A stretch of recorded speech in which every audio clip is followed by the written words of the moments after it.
नमस्कार, स्वागत है आपका वी टाइम न्यूज पर और आपके साथ मैं हूं पहली चौहान। बढ़ते हैं खबरों की ओर।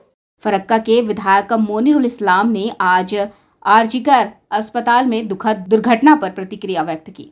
उन्होंने कहा कि सरकार पीड़िता के परिवार के साथ खड़ी है। प्रथमे आमी बोलबो जे आमादेर बोन मारा गिয়েছে আর কি বা মেরে ফেলা হয়েছে নৃশংসভাবে, এটা কোনো মতেই আমরা সমর্থন করি না।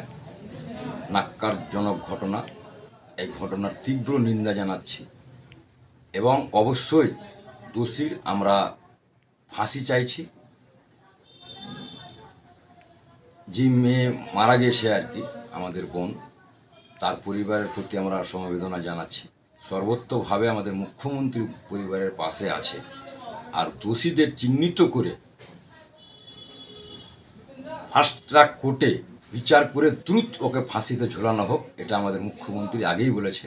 এবং এর সঙ্গে যারা যারাই জড়িত আছে সকলের আমাদের সংবিধান অনুযায়ী, আইন অনুযায়ী তাদের বিচার হোক, তাদের ফাঁসি হোক। এরকম ধরনের ঘটনা আমরা মর্মাহত বা আমরা সমর্থন করি না। আমাদের মুখ্যমন্ত্রী পথে নেমে তার ফাঁসির আবেদন করেছেন এবং আমরা চাই আজকে আমাদের একটা বাইক মিছিল আছে কি আমরা দোষীদের যত তাড়াতাড়ি হয় ফাঁসিতে ঝুলানো হোক। এবং আগামীকালকে আমাদের এই আরজিকর ঘটনাকে কেন্দ্র করে ফাঁসির পক্ষে আমরা সওয়াল করব। দোষীদের ফাঁসি দেওয়ার জন্য আগামীকাল সকাল 10টা থেকে সন্ধ্যা অবধি বিক্ষোভ অবস্থান আমাদের হবে।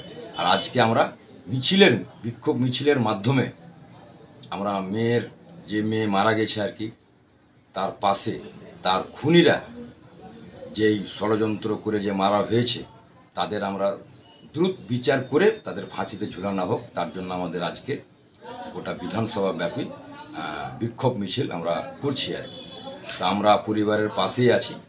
এই ঘটনাকে আমরা কোনো মতে সমর্থন করি না। আমাদের মুখ্যমন্ত্রী প্রথমেই বলেছেন আর কি এটা নিয়ে বিরোধীরা রাজনীতি করছে, এটা নিয়ে রাজনীতি করাটা উচিত না। মুখ্যমন্ত্রী একজন কী করতে পারে? মুখ্যমন্ত্রী বলেছেন এরকম ঘটনা একটা ঘটেছে আমাদের বিভিন্ন জায়গাতে।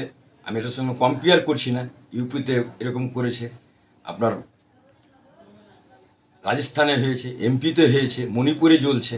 তো সবটাই ঘটনা, এইসব ঘটনা মেয়েদের পক্ষে নির্যাতন করছে এবং ধর্ষণ করে মেরে ফেলা হচ্ছে, সবটাই ঘটনা নিন্দনীয়।